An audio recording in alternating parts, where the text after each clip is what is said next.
Assalamualaikum warahmatullahi wabarakatuh. Halo pemirsa, selamat datang di channel Unida Malang dalam program Bisa Bincang Santai seputar ilmu pengetahuan dan isu-isu terkini. Jangan lupa like, komen, share, dan subscribe ya.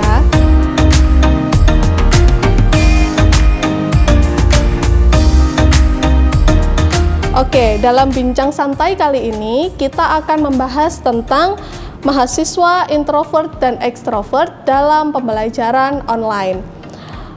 Bersama saya, Ulfa Diamustika, sebagai pembawa acara, telah hadir narasumber yang berkompeten di bidangnya, yaitu Ibu Esa Paulina Kristanti, SPSI, MPSI. Beliau adalah dosen psikologi Unida Malang dan juga sebagai psikolog.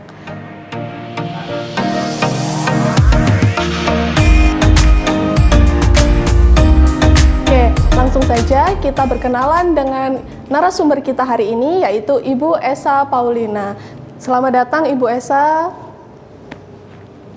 Baik, terima kasih. Apa kabar Bu Esa? Baik, bagaimana Bu Ulfa? Alhamdulillah baik juga Bu. Untuk selanjutnya kita bahas tentang bagaimana mahasiswa introvert dan ekstrovert untuk melakukan pembelajaran secara daring. Oke, yang pertama yang harus saya tanyakan ini adalah apa sih Bu bedanya introvert dan ekstrovert itu? Oh, baik, introvert dan ekstrovert. Kalau kita membicarakan tentang dua hal ini, itu kita kenalan dulu sama tokohnya yang pertama kali mencetuskan dua nama ini, yaitu Carl Gustav Jung. Jadi di tahun 1920 itu beliau mengatakan bahwa sebenarnya manusia memiliki dua sikap dasar yang namanya ekstraversi sama introversi. Nah, dua hal ini tuh lebih kepada kayak arah energi psikis gitu ya.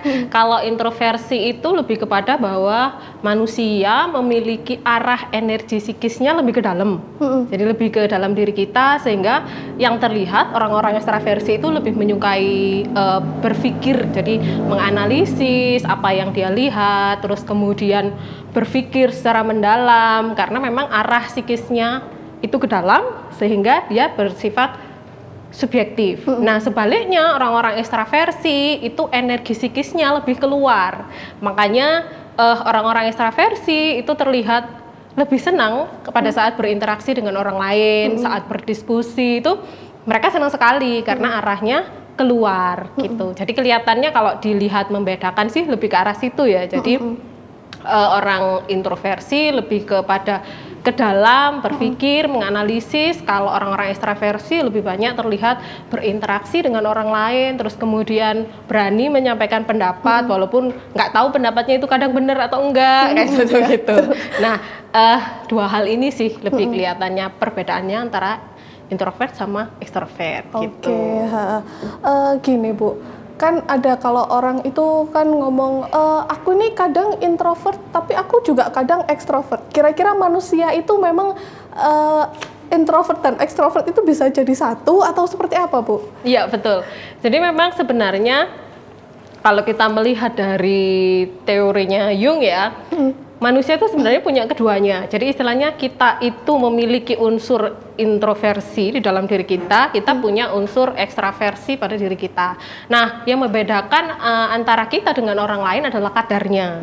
Terus kemudian lebih banyak muncul yang mana gitu kan. Kadang ada orang yang kadarnya lebih banyak introversi nih. Jadi kan arah energinya lebih ke dalam. Dia jadi lebih suka sendiri, jadi lebih suka menganalisis, lebih suka sibuk dengan pikirannya sendiri. Terus kemudian kalau ekstraversi lebih kepada yaitu ketemu orang banyak gitu. Iya Bu, kan kita ini kan lagi di masa pandemi ya Bu ya. Jadi kan kita belajarnya ini melalui daring gitu. Kita kan banyak ngajar mahasiswa. Kita tuh nggak tahu mahasiswa itu introvert atau ekstrovert karena mungkin mahasiswanya baru. Jadi kita belum pernah ketemu sama orangnya di kelas gitu. Kira-kira Bu, kalau mahasiswa gitu tuh cara mungkin nggak sih seorang mahasiswa itu ketika ada di kuliah daringnya ini dia jadi introvert, dan ketika sudah di luar itu jadi ekstrovert, itu bisa nggak Bu kira-kira? Atau mungkin sebaliknya gitu? Maksudnya reaksinya nggak terus sama gitu? Iya. Bisa sih, maksudnya kan apa yang kita tampilkan, sikap yang kita tampilkan itu kan memang menyesuaikan stimulus dari luar juga. Mungkin orang-orang introversi, malah saya ngelihat orang-orang yang introversi pada saat online ini lebih berani menyampaikan pendapat. Kenapa? Karena dia menganggap dia kan lagi sendirian nih. Sehingga ada waktu untuk dia berpikir, terus kemudian dia menyampaikan pendapatnya. Kalau online kan biasanya gitu. Nah, tapi malah orang-orang ekstraversi yang ngelihat bahwa perkuliahan ini kok sendiri, nggak enak, mereka malah biasanya konsentrasinya cepet hilang gitu loh. Gitu, ya. Jadi akhirnya malah mereka tidak memperhatikan, mungkin seperti itu. Gitu. Jadi ini ya Bu ya, kalau misalnya dia di awal ini introvert kan bisa jadi ekstrovert nih Bu, karena di daring, karena dia merasa sendiri gitu. Nanti ketika dia sudah ada di kelas, udah ada sama teman-temannya, dia akan balik jadi ke introvert balik ya. Lagi. Jadi susah untuk berubah ke ekstrovert ya Bu ya. Sebenarnya sih kalau kita lihat ya, kepribadian manusia itu kayak cukup menarik sih. Jadi ada dua gitu loh.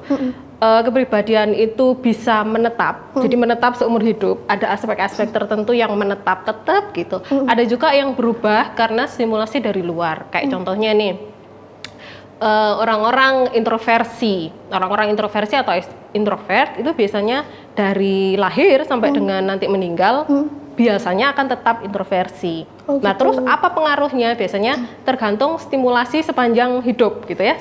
Sepanjang kita hidup pasti kan kita mengalami berinteraksi dengan orang lain. Nah, ini yang akhirnya membedakan kayak kecenderungan atau kadarnya. Yang mungkin pada waktu lahir introversi banget gitu ya, pada saat pengalamannya dia dituntut untuk harus berbicara dengan orang lain, terus kemudian dia diberi kesempatan untuk menyampaikan pendapat, sehingga keterampilan seperti orang ekstrovert yang meningkat. Tapi nggak akan bisa berubah gitu loh, energi psikisnya akan tetap bahwa dia akan merasa kelelahan juga kalau terus-menerus berinteraksi dengan orang lain gitu. Begitu juga dengan orang ekstraversi yang kalau sejak lahir ekstraversi ya biasanya nanti sampai juga meninggal akan ekstraversi. Mereka akan terus-menerus berusaha mencari orang lain gitu kan, berusaha untuk menyampaikan pendapat mereka, walaupun sebenarnya mungkin di pengalaman hidupnya dia mungkin saja tidak diberi kesempatan untuk menyampaikan pendapat, terus kemudian mungkin memang di lingkungan yang tidak banyak mengharuskan dia berinteraksi dengan orang lain, tapi kayak keinginan atau kebutuhan dia untuk menyampaikan pendapat dan berinteraksi dengan orang lain akan tetap ada gitu.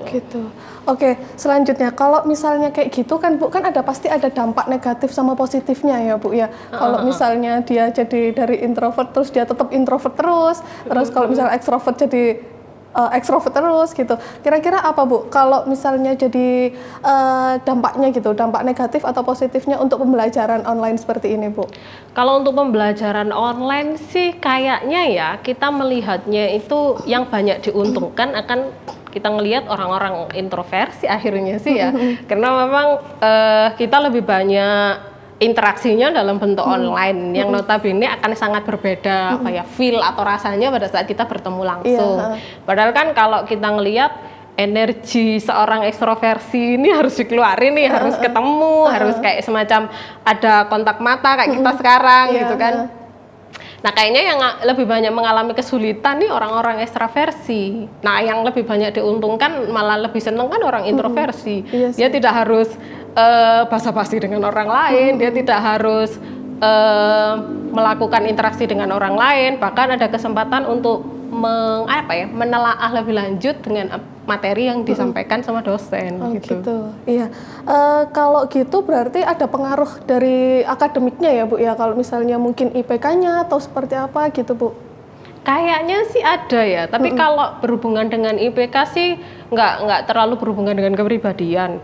Akhirnya kan kita ngelihatnya kayaknya sih di awal-awal kayak semangat mereka kuliah, terus kemudian cara mereka menerima materi kayaknya rata turun pada waktu awal, awal-awal online dulu dengan banyak keluhan yang inilah itulah gitu ya.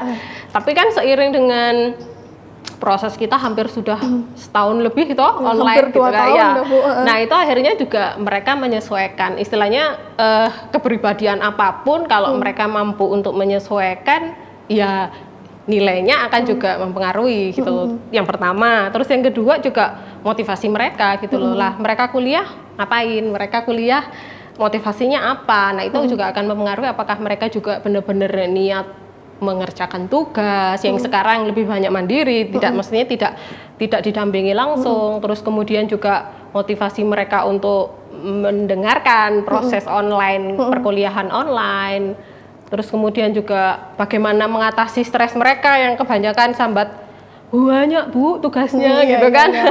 Kita sering denger toh ya. Nah kayak semacam itu istilahnya bagaimana mereka memanajemen gitu ya, manajemen stres mereka pada saat harus semakin banyak tugas-tugas yang harus mereka kerjakan. Nah aspek-aspek itu saya rasa malah lebih berpengaruh ya daripada kepribadian kayak introvert atau ekstrovertnya gitu. Oke, jadi ini ya Bu ya, kalau misalnya ekstrovert itu kan karena tadi kan nggak jarang ketemu sama temen ya, jadi kan dia ngerasa kok aku nggak enak ya belajar sendiri gitu ya kan. Aku pengennya bareng sama temen-temen gitu. Jadi kalau misalnya seperti itu Bu, dia bisa nggak sih turun gitu nilainya Bu, karena dia udah ya wis lah aku males gitu. Iya, bisa turun ya Bu. Iya ya, ya, gitu ada ya. kemungkinan besar bisa turun, walaupun introversi pun ada kemungkinan bisa turun juga sih gitu ya. Tapi lebih kepada akhirnya ini sih, maksudnya kita juga sebagai dosen akhirnya juga berusaha untuk memfasilitasi gitu ya, baik orang introvert ataupun ekstrovert dengan tugasnya.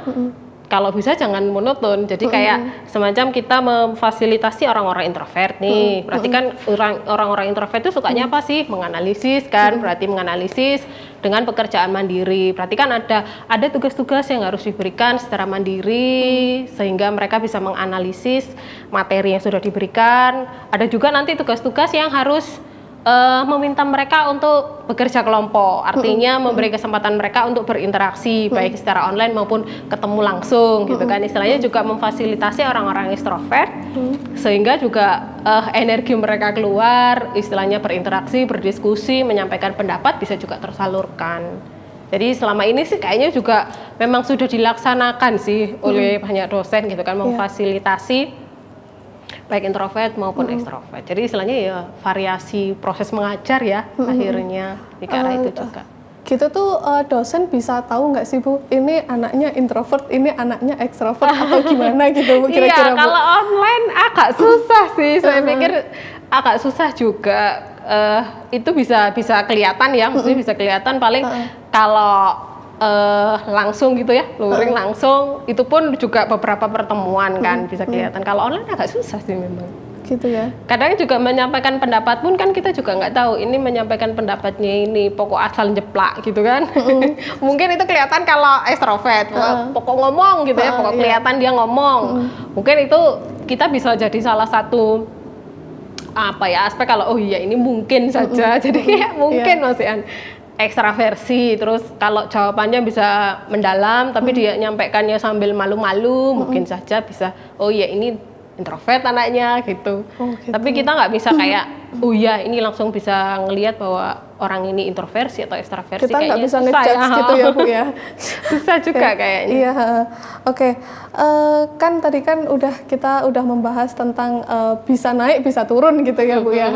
Jadi kan seharusnya memang ada antisipasi untuk itu biar tetap stabil gitu ya Bu ya. Iya. Kira-kira ada nggak Bu solusi gitu Bu untuk biar tetap stabil gitu Bu?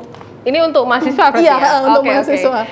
Ya, kalau kita ngelihat sih aspek yang pertama kita harus menyadari dulu motivasi kita pada waktu berkuliah apa nih gitu kan. Banyak sekali kan motivasi pada saat kita melakukan perkuliahan. Biasanya semakin motivasi itu berasal dari dalam diri, kayak semacam aku ingin belajar tentang hal baru, saya ingin mengetahui tentang manusia kalau di psikologi ya, saya ingin mempelajari manusia, saya pengen belajar kayak contohnya teori kepribadian supaya lebih memahami. Nah, motivasi yang dari dalam ini lebih bertahan sih ya, saya pikir lebih memotivasi dia untuk benar-benar berusaha membaca gitu. Nah, beda lagi kalau ternyata motivasinya biar dapat nilai gitu kan, pokok absen gitu kan ada juga kan. Nah, yang ini biasanya motivasinya yang turun drastis nih waktu online gitu kan. Nah, ini agak susah nih motivasinya gimana. Iya sih. Itu yang pertama. Yang pertama kan tentang berhubungan dengan motivasi. Yang kedua tadi manajemen stres. Jadi gimana caranya mereka untuk mengantisipasi pada saat diberi tugas-tugas, diberi tanggung jawab yang kelihatannya akhirnya lebih banyak daripada dibandingkan dengan pada saat pertemuan langsung. Nah, memanajemen emosi, memanajemen stres pada saat harus mengerjakan tugas-tugas ini juga dibutuhkan sih menurut saya untuk mahasiswa. Jadi belajar tentang manajemen emosi secara pribadi itu juga akan berpengaruh terhadap mereka masih mau berusaha menyelesaikan tugas-tugasnya enggak, semacam gitu sih. Oke, iya Bu. Jadi secara garis besar ya Bu ya, introvert dan ekstrovert itu memang beda ya Bu ya, memang beda. Terus untuk antisipasinya pun juga beda gitu ya Bu ya, untuk solusinya pun juga beda untuk mahasiswa yang seperti itu gitu. Oke Bu, selanjutnya kalau misalnya gini Bu, ini kan untuk mahasiswa ya Bu ya, ada nggak Bu motivasi atau bagaimana Ibu menyemangati anak-anak ini untuk kuliah daring gitu Bu? Ada nggak Bu? Satu kata satu kalimat aja Bu, nggak apa-apa Bu. Biasanya kan anak-anak tuh sukanya gini, aduh daring terus saya capek kayak gitu. Kan memang untuk pelajaran untuk mengikuti daring itu kan capek ya Bu ya, karena harus mendengarkan seperti itu, dengerin toh, nanti kalau disuruh berpendapat baru berpendapat seperti itu. Tapi kadang kebanyakan banyak sih mahasiswa itu yang nggak malah nggak berpendapat, jadi cuma dengerin aja, kadang ditinggal pergi kayak gitu. Iya, banyak. Nah, makanya itu. Jadi ada nggak kira-kira dari Ibu sendiri untuk memotivasi mahasiswa agar semangat untuk mengikuti kuliah online ini yang mungkin masih panjang ya Bu ya, karena pandemi ini belum selesai seperti itu. Iya. Betul. Kalau menurut saya sih lebih ini ya, yang pertama yang perlu kita sadari adalah menerima sih akhirnya ya, menerima ya sudah, memang proses perkuliahan yang harus kita lalui ini memang prosesnya begini secara online. Jadi istilahnya tugas yang harus dikerjakan jadi semakin banyak. Ini diterima dulu nih, oke, berarti ini saya terima. Terus kemudian yang kedua balik lagi menanyakan motivasi, saya kuliah untuk apa, saya kuliah pengen jadi apa, gitu. Itu perlu dipertanyakan kepada diri sendiri dulu supaya kita bisa melihat atau bisa memotivasi juga. Oke, berarti saya perlu untuk berkuliah sampai selesai, gitu kayaknya sih. Oke, jadi gitu ya Bu ya. Sangat menarik sekali perbincangan kita kali ini ya Bu Esa. Jadi kita bisa memahami apa itu introvert, apa itu ekstrovert, dan untuk mahasiswa mungkin bisa menjadi motivasi kita untuk menjadi lebih semangat lagi untuk melakukan kuliah daring ini. Oke, demikian bincang santai kali ini. Semoga ilmu yang kita dapatkan dari perbincangan ini bisa bermanfaat untuk kita semua. Terima kasih. Jangan lupa like, comment, share, dan subscribe. Terima kasih atas perhatiannya. Wassalamualaikum warahmatullahi wabarakatuh.